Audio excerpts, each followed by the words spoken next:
nada en esta Constitución que no tenga la impronta de Hugo Chávez. Ahora, ¿por qué razón no aparece en la Constitución la palabra revolución? Seguramente porque fue un tema sobrevenido o posterior. Pero bien, no aparece acertadamente, inteligentemente, no aparece la palabra socialismo. Imagínense usted lo que significaría para un Estado democrático y civilizado consagrar a nivel constitucional determinada teoría o filosofía política. Quiere decir que todas las demás estaríamos al margen de la Constitución.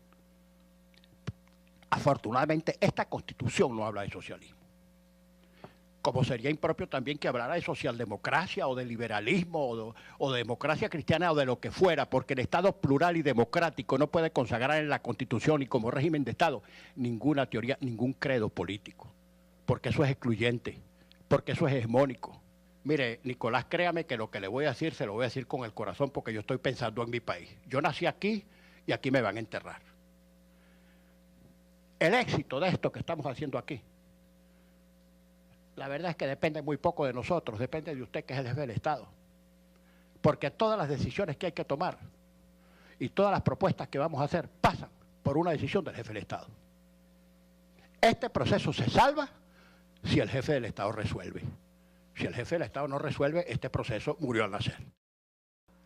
No era un tema de que me proclamaran a mí, te desproclamaran a ti, era un tema de la búsqueda de la verdad. Eso era lo único.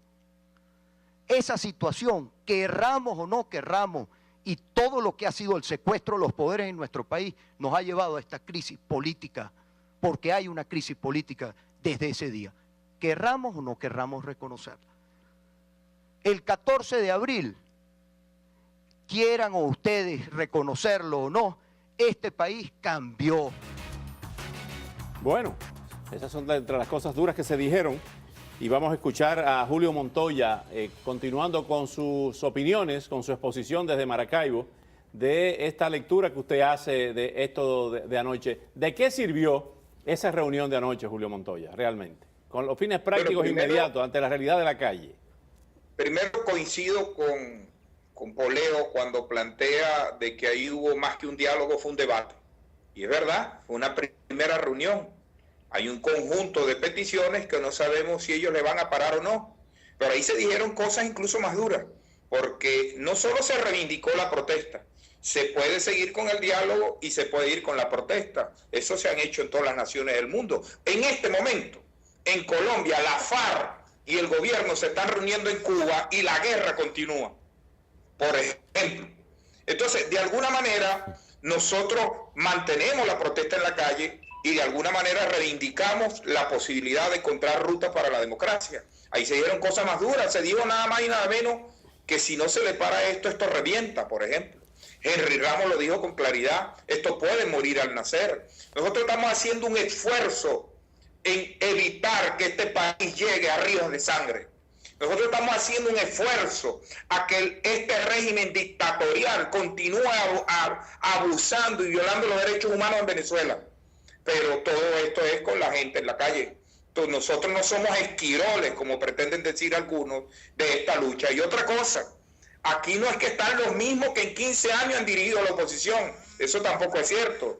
Aquí a la oposición, algunos la llevaron a la Plaza Altamira, algunos la llevaron a abstenerse en la Asamblea Nacional y hoy tenemos poderes electos en el país, el Tribunal Supremo y el Poder Electoral, porque la oposición se abstuvo de participar en las elecciones del Parlamento en el quinquenio pasado. Entonces, de alguna manera, esto sirve para una discusión no solo de cara al país, no solo a confrontar al gobierno, sino también acepto entre lo que hemos hecho los demócratas en la lucha por la libertad en Venezuela en los últimos años.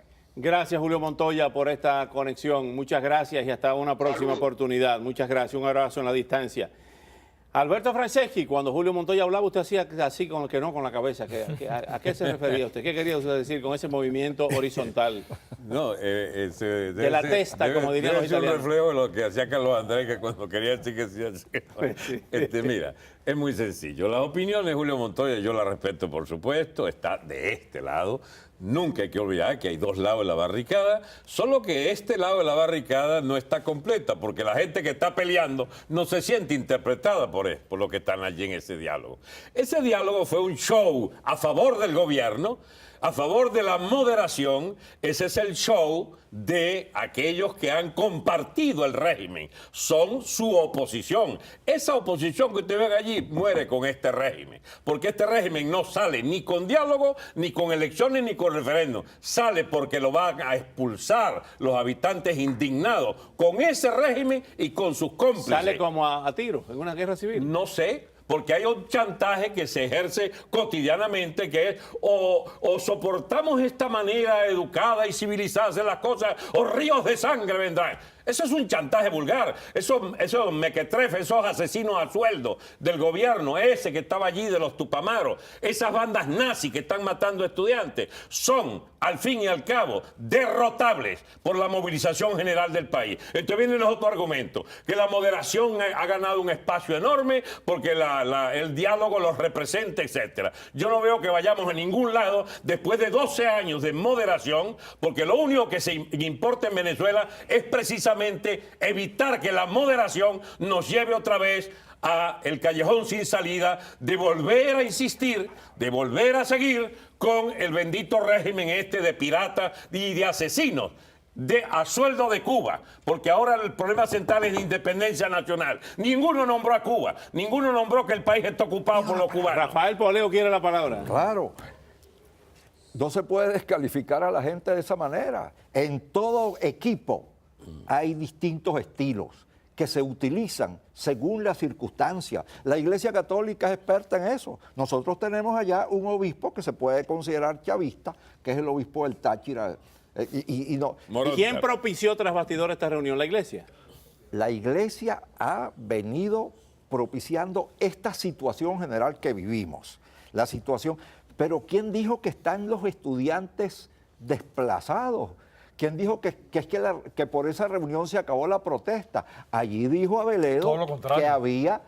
Ahí lo que se demostró es que la protesta estudiantil tiene un apoyo en los partidos políticos, tiene quizá no por las buenas, pero que con la fuerza de esa protesta los partidos han tenido que aceptar que esa protesta es necesaria. Y en ningún momento se ha pensado bajar el tono de la protesta, cuando justamente Capriles dice, mire, esto se compone o revienta.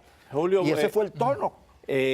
Aquiles, hubo un momento en que, sin lugar a duda, se planteó en esa forma, pero el único que mencionó a los militares, el factor militar, fue Ramos Alup, cuando dijo que no había que tener miedo, que siempre cuando hablan de los militares hay un frío que corre por la espina dorsal de las personas.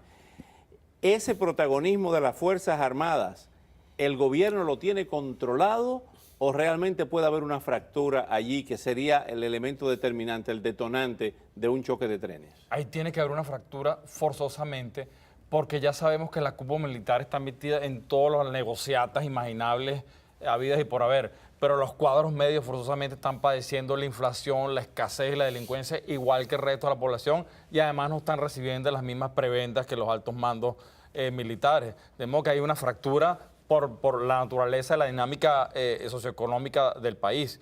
Pero yo quiero reivindicar algo que yo creo que puede nacer, puede haber nacido el día de ayer, que es la ruta híbrida para salir de esta tiranía. ¿Qué es la ruta híbrida? La ruta híbrida es la combinación, el entendimiento de que enfrentamos un régimen híbrido que usa métodos, una fachada democrática para obtener resultados tiránicos. La última tiranía en Venezuela se desbancó de esa manera. ¿La de Marcos Pérez Jiménez? Sí, señor. Rómulo Betancourt perdió una elección y no abandonó la calle, no abandonó las bombas. Pero eso no fue lo que hizo Enrique Capriles. No, exactamente, pero lo que hizo Enrique Capriles anoche es decir, la protesta tiene una legitimidad. La protesta no va a parar, la protesta se va a incrementar. Moderados salgan a protestar, que es algo que no estaba sucediendo. De modo que esa ruta híbrida puede empezar a crecer a partir de anoche. Alberto Franceschi, cuando usted hablaba, sigue diciendo que no, que ahora. No es verdad que los moderados No es verdad que los moderados salgan a protestar. Los moderados están celebrando que por fin le pararon, el gobierno les paró, como decimos nosotros, a sus auténticos representantes. Para los que no son venezolanos, le paró que le pusieron atención. Exacto. Le pusieron azul. Esos moderados celebraban que por fin allí en el Palacio de Miraflores iban sus delegados a pactar con el gobierno alguna vía que evite el choque de trenes. El choque de trenes, mi amigo, es inevitable, porque ese es un gobierno títere de los Castro. Ese es un gobierno de malandros. Y ese choque de trenes se está produciendo desde las barricadas del país. Las Fuerzas Armadas se van a fracturar y no es esa negociación la que va a evitarlo. Pero se fracturan por ese debate. No es negociación. Lamento discrepar. Pero es una Ustedes son amigos confrontación. míos, Es una confrontación pero intelectual. es el diálogo el que salva Pero esto. no olvidemos una cosa que está pasando en Venezuela. En Venezuela hay un total y absoluto blackout informativo. Esto pasó en cadena Apagón nacional. informativo. Apagón absoluto y total. Este evento que tú... Entonces, ¿por qué el gobierno hace eso? Esa es la pregunta de cajón ahora. ¿Por qué ante ese qué blackout oportuno. ante ese blackout informativo, qué hizo al gobierno permitir que la oposición hablara al Para país? cubrirse con ella. Para cubrirse con ella. La calle, que el gobierno no ha aguantado la presión internacional. El gobierno tiene el branding de tirano en el mundo entero. Y acaban de, a nivel internacional de entonces dorar la píldora. Suspendieron las medidas de Estados Unidos, etcétera. Eso sirve al régimen, chicos. Ese conversatorio sirve al régimen. Esa es mi convicción. Le sirve a los dos, pero a mediano plazo y largo plazo es fatal para el régimen. Allí ha habido un reconocimiento implícito de la legitimidad de la protesta. Allí pero qué raro, los protestantes no estaban allí. Pero mira, exposición Franceschi tiene un punto allí. Ha habido un va. retroceso en eso, en la ¿cómo se dice? Deslegitimación. Internacional del señor Maduro. En eso coincido con el señor Franceschi. Pero no podemos olvidar que allí se le pidió la renuncia a Maduro. Se le pidió. Le dijeron, mira, ¿cuál es el problema que yo te pida la renuncia? ¿Por qué no vamos a poner Si bravo? muy educados fueron No, en pedir la pero renuncia. es que pedirle, aquí hay que pedirle la renuncia al señor Maduro. ¿Cuál es el problema con Hay eso? que Ahí se mandó a callar chico. a Diosdado Claro, Cabello. sí, hay que Se mandó a callar a Diosdado Cabello. Esa es una dictadura que se expulsa, no se le pide renuncia. Bueno, chico, pero ¿se expulsa con qué? Tiene que Se haber expulsa con la rebelión que va en curso, chico. Bueno, y esa es parte de la rebelión. dirección de oposición no está en las barricadas, no defiende a los jóvenes. Ahí no había ningún joven ahí, chico. No, pero había claro. el esbirro del otro lado. Sí Abelero lo había. solicitó formalmente que los estudiantes fueran llamados a estas reuniones. Muy a este bien, y tipo no de fueron. reuniones. Entonces no debían estar ellos allí. No, lo solicitó aquí. Ya hubo Mira. varias reuniones previas, ¿eh? Las reuniones previas pactaron ese espectáculo. Y no aceptaron que fueran los estudiantes, que son los que tendrían que ir allí. No es que no aceptaron. Lamentablemente tenemos a otros invitados esperando turno sobre Venezuela en el momento en que Mire, la no me cosa se vuelvas a ponga- tratar de señor Franceschi, que soy tu amigo.